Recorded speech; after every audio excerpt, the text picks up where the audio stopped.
నమస్కారం. లక్ష్మి చెప్పే కథలకు స్వాగతం. వీణులతో వీక్షించటానికి సిద్ధం కండి. ప్రియ సఖులు, ఇప్పుడు మనం సుప్రసిద్ధ రచయిత్రి శ్రీమతి ఆరికపూడి కోడూరి కౌసల్యాదేవి గారు రచించిన జనరంజని ధారావాహికంలోని ముగింపును వినేద్దామండి.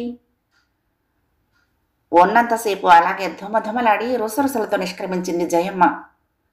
అమ్మాయికి ఎప్పుడు ఏమాత్రం నలతగా ఉన్నా నాకు ఫోన్ చేసి చెప్పు, తెలిసిందా అని వంట మనిషిపై హుంకరించి మరీ వెళ్ళింది. అనురాధ, చంద్రమౌళి ఎవరికి వారే చిత్ర ప్రతిమల్లా ఉన్నతావునే ఉండిపోయారు చాలాసేపటి వరకు. గాలివాన వెలిసినట్లుంది జయమ్మ నిష్క్రమణ అనంతరం ఆ గృహ వాతావరణం. భార్య భర్తలిద్దరికీ ఒకరి వంక ఒకరు చూడని కూడా ధైర్యం లేనట్టుగా నిశ్శబ్దంగా అవనత వదనాలతో కూర్చున్నారు. సంధ్య గడిచి చీకట్లు కూడా ముసురుకున్నాయి. అయినా గదిలో లైటు వెలగలేదు. బయట గదులన్నింటిలోనూ లైట్లు వెలిగించారు నౌకర్లు. యజమానుల ఆదేశాల కొరకు గది బయట తారట్లాడసాగారు. అమ్మా, ఆఖరికి వంట మనిషి సాహసించి పిలిచాడు. వంట ఏం చేయమంటారు? ఏదో కానీ నీకు తోచింది అంది. భోజనాల వేళ దాటింది. అనురాధ సాహసించి మౌళిని పిలిచింది. మౌళి, లే, మమ్మీ ధోరణి నీకు తెలుసు, బాధపడకూడదు. ఆవిడ మాట తోసిపారేయటానికి కూడా లేదు అన్నాడు మౌళి. ఏమంటున్నావు? ఆటపాటలతో గడపాలని ఉంటే నీ ఇష్టం, నేను నీ ఏ ఇష్టానికి అభ్యంతరం తెలపను అన్నాడు. మౌళి కదిలి కదిలి ఏడ్చింది. ఇంతేనా నన్ను అర్థం చేసుకున్నావు? మమ్మీ ఏదో అంటే శిక్ష నాక? కరిగిపోతూ చెంతకు తీసుకున్నాడామను. ఈ మధ్య రోజు తలనొప్పి అంటున్నావు, చలాకీయే తగ్గిపోయింది. పోనీ డాక్టర్ని చూద్దామా? అంత అవసరం అనుకోను. ఏమో, ముదరకుండా ప్రారంభంలోనే అయితే తగ్గిపోతుంది, ఫోన్ చేస్తాను అన్నాడు. అరగంటకే డాక్టర్స్ వచ్చారు. అవసర ప్రశ్నలు, పరీక్షలు జరిగాయి. అనవసర ఆర్భాటం అనుకోకుండా కొత్త విషయం బయటపడింది. ఈ రోజుల్లో ఇదో మామూలు అయిపోయింది. శరీర తత్వానికి సరిపడే టాబ్లెట్స్ మాత్రమే వాడాలి డాక్టర్ సలహాపై. అవి మాని ఇవి వాడండి రాశాను. సలహా ఇచ్చి డాక్టర్స్ వెళ్ళిపోయారు. అనురాధ భర్త ముఖం చూడలేకపోయింది. అతడేమీ మాట్లాడలేదు. స్నానం చేసొచ్చి తన గదిలోకి వెళ్ళిపోయాడు. మౌళి, భోజనం ఆకలి లేదు, నువ్వు తినేయి అన్నాడు. తాను ఆ భోజనంగానే పడుకుంది. ఎంత రాత్రి గడిచినా మౌళి రాలేదు పడగదిలోకి. లేచి వెళ్ళింది అనురాధ. మౌళి తన గదిలోనే సోఫాలో అస్తవ్యస్తంగా పడుకుని దీర్ఘాలోచనలో ఉన్నాడు. మౌళి, ఇక్కడేం చేస్తున్నావు? చేరువుగా కూర్చున్నది పోయి. ఏమీ లేదు.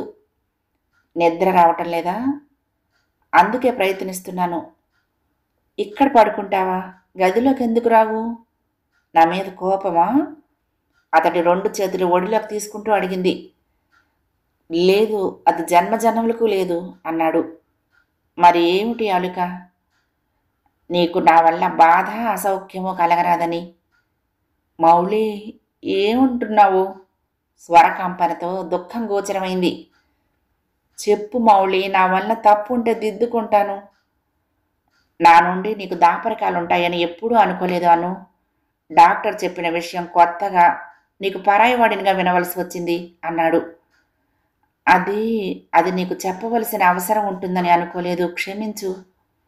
ఆ మాత్రం ఆలోచించలేకపోయావా అను? 25 ఏళ్లుగా పసివాళ్లు లేని ఈ ఇంట పసిపాప పారాడే దినం దగ్గరలోనే ఉందని అమ్మా నాన్నగారు ఆశపడటం అనేకసార్లు వారి మాటల్లో విన్నావు. నీకు నా ప్రతిరూపాన్ని ఒడిలో చూసుకోవాలని లేదా? అంతవరకు నేను ఆలోచించలేదు మౌళి, గద్గద కంఠంతో అంది. మాతృత్వం కావాలని ప్రతి స్త్రీ ఆరాటపడుతుందని విన్నాను.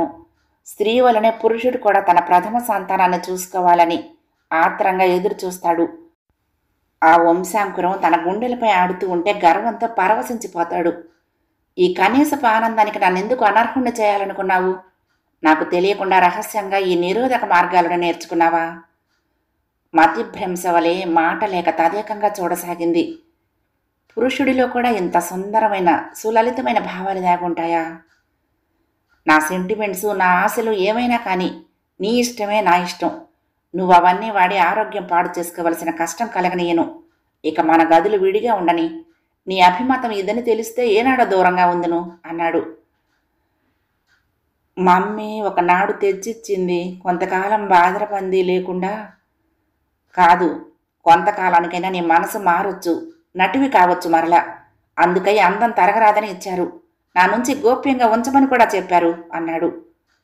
మౌళి, ఎందుకంత నిర్దయగా మాట్లాడావు? నిజమే మాట్లాడాను.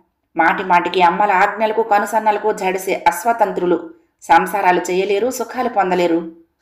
మరొక వంక తిరిగి కళ్ళు మూసుకుని పడుకున్నాడు. అనురాధ మానసిక స్థితి వర్ణనాతీతం. ఎంతటి పాపిష్టి దాన్ని దైవం వంటి వ్యక్తికి విరక్తి కలుగచేశాను. ఛీ, మమ్మీ నాకు నిజంగా తల్లా లేక నా పాలిట బ్రహ్మ రాక్షస? అడుగడుగున నా జీవితంలో ఆటంకాలను సమస్యలను సృష్టిస్తోంది. శత్రువులకు కూడా ఇటువంటి అమ్మ వద్దు భగవాన్. ఉదయం లేస్తూనే అనురాధ మౌళి గదిలోకి పరిగెత్తింది. అతడి ఆగ్రహం కొంత అణిగి ఉండగలదనే ఆశతో.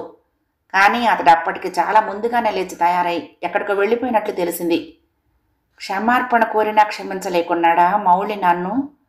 అంతటి అసహ్యం పేరుకుపోయిందా నాపై, నా పద్ధతులపై? దినచర్యను కూడా మరచి కర్తవ్యం ఆలోచిస్తూ కూర్చుంది. మధ్యాహ్న భోజన వేళ కూడా మీరిపోయింది. మౌళి రాలేదు.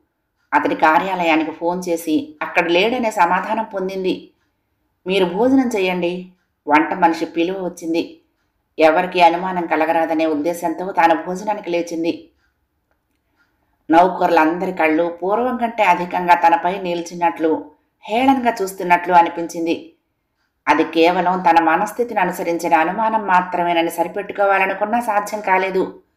ఇద్దరు బేరర్స్ కళ్ళల్లో హేళన మరీ కొట్టొచ్చినట్లు కానవస్తోంది. నవ్వును బలవంతంగా అణిచిపెడుతూ వాళ్ళిద్దరూ బయటకు జారుకోవటం కూడా గమనించింది. శ్రీదేవి, జనార్దనరావులు లేనందున ఈ పని వాళ్లకు అవిధేయత పెరిగిందా? మౌళికి తనకు వచ్చిన అభిప్రాయ భేదాలను వారు పసిగట్టారా? భోజనం ఏదో విధంగా అయిందనిపించి వచ్చి గదిలో కూర్చుంది వికల మనస్కురాలై. మార్కెట్ నుండి తిరిగొచ్చిన సీత ఖిన్నవాదనురాలై నిలబడింది అనురాధ ఎదుట. ఆమె చేతిలో ఏవో పుస్తకాలున్నాయి. ఏమిటి? సీత ముఖం మరింత భూమి కత్తుకుపోయింది. ఏమిటి సీత? గాబరాగా అడిగింది. నోటితో చెప్పలేనట్లుగా సీత ఆ పుస్తకాలను అనురాధ ఎదుట టేబుల్పై పరిచింది. వణుకుతున్న చేతులతో వాటిని తిరగేసి చూసింది అనురాధ. చౌకబారు బొమ్మలతో, హీనమైన రాతలతో ఉన్న పుస్తకాలవి. అందు తాటికాయలంత అక్షరాలతో అనురాధ పేరుతో డాక్టర్ మదన్ పేరును జోడించి చాలా అభ్యంతరకరమైన భాష ప్రచురించబడింది. క్రింద వివరాలు, బొమ్మలు కూడా చాలా ఘోరంగా, సభ్య సమాజం గ్రహించేట్టుగా ఉన్నాయి. మదన్, అనురాధల శృంగార భంగిమల ఛాయాచిత్రాలు అనేకం ప్రచురించబడ్డాయి. స్థలం పుట్టింట అనురాధ గది. పలువురితో అక్రమ అవినీతి సంబంధాలు కల అనురాధ నేడు కోటీశ్వరుడి భార్య అయి పతివ్రతలాగా నటనా జీవితం నుండి విరమించింది.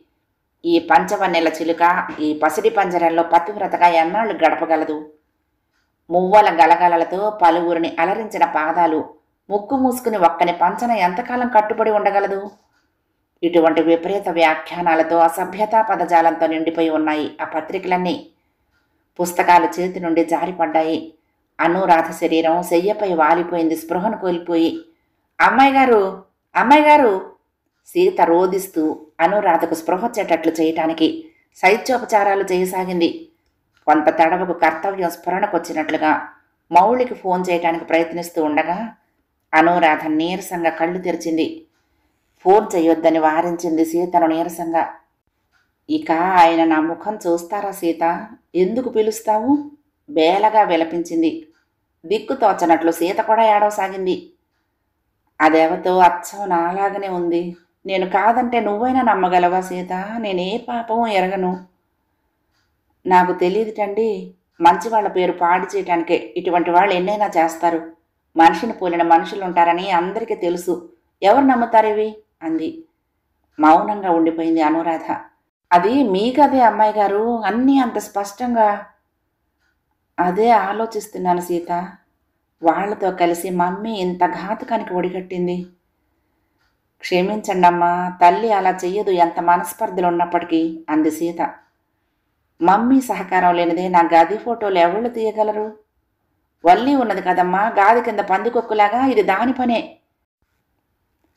అనురాధ భయ విహ్వలై చూడసాగింది. అంతలో స్ఫురించినట్లుగా, సీత ఎలాగా? ఈ సాయంత్రానికి అత్తగారు మామగారు కూడా వచ్చేస్తారు. నాకేది దారి? ఏమంటారో అంది భయ విప్పారిత నేత్రాలతో. పర్వాలేదు, మీరు ధైర్యంగా ఉండండి అమ్మాయి గారు. మీ ముఖం ఇప్పటికిప్పుడే ఎన్నో లంకణాలు చేసినట్టుంది. సీత, ఓ పని చేస్తావా? మా మమ్మీని తీసుకురా త్వరగా వెళ్ళి. ఫోన్ కాదు, నువ్వు స్వయంగా వెళ్ళి తీసుకురా. మమ్మీ పక్కన ఉంటే నాకు ధైర్యంగా ఉంటుంది. ఈ పరిస్థితుల్లో మిమ్మల్ని వదిలి ఎలా?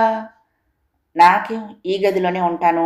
సాయంత్రం వరకు నన్ను డిస్టర్బ్ చేయొద్దని నౌకర్లందరికీ చెప్పి వెళ్ళు. అలాగేనండి. ఎంత పిలిచినా సమాధానం లేక నుండి బంధించబడి ఉన్న అనురాధ గది తలుపులు బలప్రయోగంతో తెరిచాడు మౌళి. ఇంటనున్న బలగమంతా అక్కడే గుమిగూడారు. శ్రీదేవి, జనార్దన్ రావు కూడా అదే సమయానికి వచ్చారు. శయ్యపై అస్తవ్యస్తంగా పడి ఉన్న అనురాధలో ఏమాత్రమూ చలనం లేదు. దీర్ఘ నిద్రలో ఉన్నట్టుంది వదనం. ఆమె 2 చేతుల్లో 2 కాగితాలున్నాయి. అదే సమయానికి వచ్చిన జయమ్మ, మారుతీరావులు అనురాధ స్థితిని చూసి దుఃఖించసాగారు. జనార్దనరావు ఆ కాగితాలు తీసి ఆత్రంగా చూశాడు. మౌళి ఆవేశంగా అటు ఇటు కదిపి చూశాడు అనురాధను. చేతులు కాళ్ళు వేళ్లబడిపోయి ఉన్న ఆమెలో జీవం ఉందో లేదో తెలియదు. ఏమాత్రం ఆలస్యం చేయకుండా అనురాధను తన 2 చేతుల లేవనెత్తి అన్ని అంతస్తులను అవలీలగా దిగి కారులో పడుకోబెట్టి అతివేగంగా దూసుకుపోయాడు, ఎవరికోసమూ ఆగకుండా. తల్లి, తండ్రి, అత్త, మామ అప్పటికి తేరుకున్న వారే తాము బయలుదేరి అతడి వాహనాన్ని అనుసరించారు మరొక కారులో. వాయువేగ మనోవేగాలతో ఎగిరినట్లే దూసుకుపోయిన మౌళి కారు వారి ఇంటి డాక్టర్ ఆసుపత్రి ముందు ఆగింది. క్లుప్తంగా విషయం విన్న డాక్టర్ వెంటనే రంగంలోకి దుమికాడు. ఇంకా శ్వాస ఉంది, ప్రయత్నిస్తాను అన్నాడు.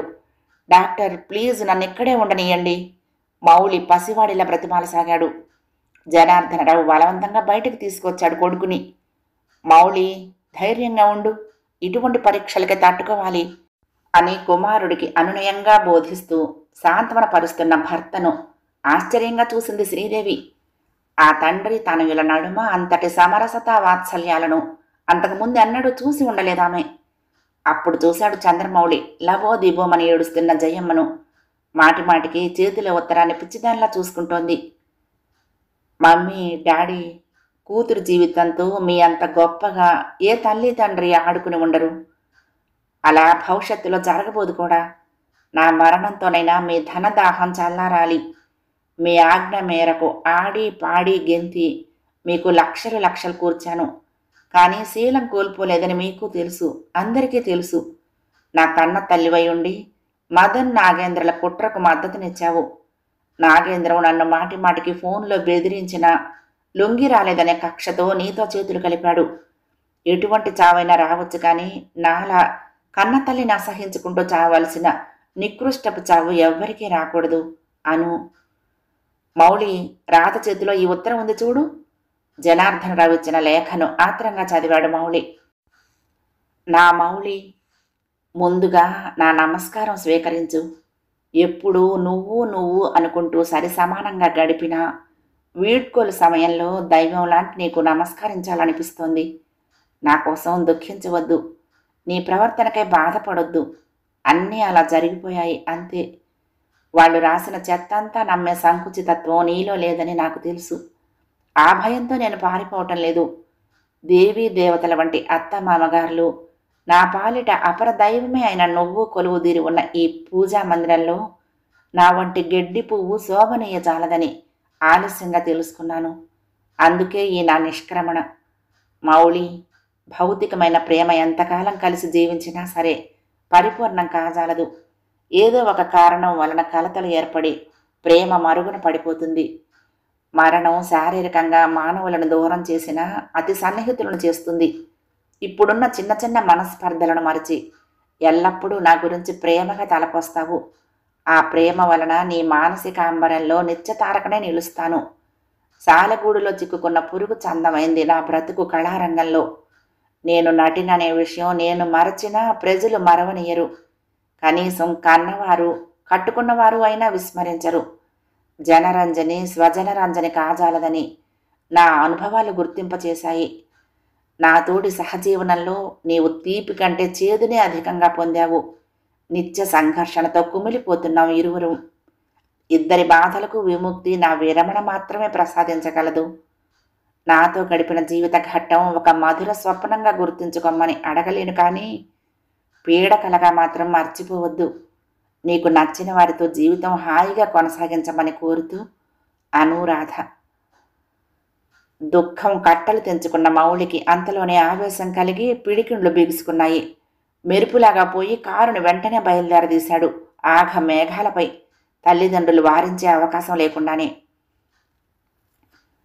అనురాధకు స్పృహ వచ్చి కళ్ళు తెరిచే సమయానికి సరిగ్గా చంద్రమౌళి తిరిగొచ్చాడు మదన్ మురారీలతో కలిసి. ప్రమాద స్థితి దాటిపోయిందని, విశ్రాంతి అవసరమని చెప్తున్న డాక్టర్ మాటలు వింటూ కోడలి చెంపలు నిమురుతూ చెంత కూర్చున్నది శ్రీదేవి. సాంత్వన వచనాలు పలుకుతూ ధైర్యం కలిగించే చల్లని చూపులతో జనార్దనరావు శయ్య పక్కనే నిలబడి ఉన్నాడు. సిగ్గిలిపోతూ కన్నీరు కార్చింది అనురాధ జరిగిందంతా గుర్తుకురాగా. తల్లి, నన్ను క్షమించవే, ఈ గోలంతా ఏమిటో అసలు నాకు తెలియదే అని జయమ్మ టపటపా లెంపలు వాయించుకుని రోధించసాగింది. అనురాధ ఎవ్వరి వైపు చూడలేదు. ఆమె దృష్టి మౌళిపై నిలిచిపోయింది. ఇరువురి కనులు కొన్ని క్షణాలు మూగగా మాట్లాడుకున్నాయి. అను, ఏమిటి పిచ్చి పని? మందలింపుగా అన్నాడు మౌళి. అనురాధ కనుల్లో నీరొచ్చింది. అను, నా ప్రయోజకత్వంపై నమ్మకం లేకనా ఇలా చేశావు? చూడు ఎవరిని తెచ్చాను అంటూ మురారి మదన్లను విసురుగా అనురాధ పాదాలపై పడేటట్లు ముందుకు తోశాడు. నీకు స్పృహ వస్తే నీ కాళ్ళపై పడేసి క్షమాపణలు చెప్పించటానికి, లేదా అశుభమే జరిగితే గాని ఆచితిలోనే విసిరి సజీవ దహనం చేసి కక్ష తీర్చుకోవాలని ఇద్దరిని తీసుకొచ్చాను. ఆవేశంతో అతడి గుండెలు అదిరిపడుతున్నాయి, చెంపలు బిగుసుకుంటున్నాయి.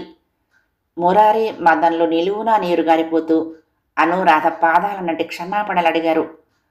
ఏదో నాగేంద్రం పోరు పడలేక వెకిలి సమాధానం చెప్తున్న మదనును నోర్మై అని అధికారికంగా శాసించాడు జనార్దనరావు.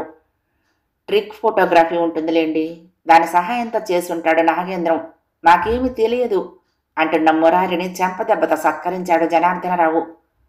మీ ఏడ్పులు వెధవ సంజాయిషులు ఇక్కడ కాదు, అవి కూడా పత్రికా ముఖంగానే ప్రపంచమంతకు తెలిసేట్లు చెప్తురు గాని నోళ్లు మూసుకొని నిలబడండి అన్నాడు. అతడు కోడలి దగ్గరే కూర్చున్నాడు. అమ్మా రాధ. అనురాధ సిగ్గుతో లేవబోతే వారించాడు. రాధా, నాకు నువ్వు 2 వాగ్దానాలు చేశావు, గుర్తుందా? ఒకటి, మౌళిని గాలి తిరుగుడు కట్టిపెట్టించి ఇంట్లో ఉండేటట్లు చేస్తానని, అది చేశావు. రెండోది, ఇంటి విషయాలలో వర్తక విషయాలలో నాకు సహాయంగా నిలబడి బాధ్యత పంచుకునేటట్లు చేస్తానన్నావు. అనురాధ తలవాల్చుకుంది. ఆ కనుల నుండి అశ్రువులు రాలిపడ్డాయి. వద్దమ్మా, మా ఇంటి లక్ష్మి ఏనాడు ఏడవరాదు, ఎవ్వరికీ భయపడవలసి పారిపోరాదు. నీ 2వ వాగ్దానం నిలుపుకో మరి. నీకు అయిష్టమైన ఈ పరిసరాల్లో ఉండొద్దు. లండన్లోని మన పనులన్నీ ఇక మౌళి సక్రమంగా నిర్వహించేటట్లు చూసే బాధ్యత నీది. త్వరలోనే మీ ప్రయాణం, మీరు అక్కడే ఉండండి. అనురాధ కళ్ళు ఆశ్చర్యంగా ఆనందంగా మెరిశాయి.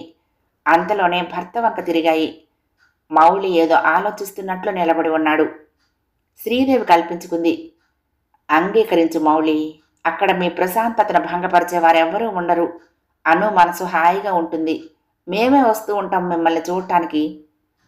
మౌళి చూపులు మురారిపై నిలవటం గమనించిన జనార్దనరావు, మౌళి, ఈ ఎలుక పిల్లల సంగతి నాకు వదిలే, నిశ్చింతగా ఉండు అన్నాడు. మౌళి కళ్ళల్లో నిశ్చింత తొణకిసలాడింది. అలాగే నాన్నగారు, మీ ఇష్టం, అనురాధ ఇష్టమే నా ఇష్టం అన్నాడు.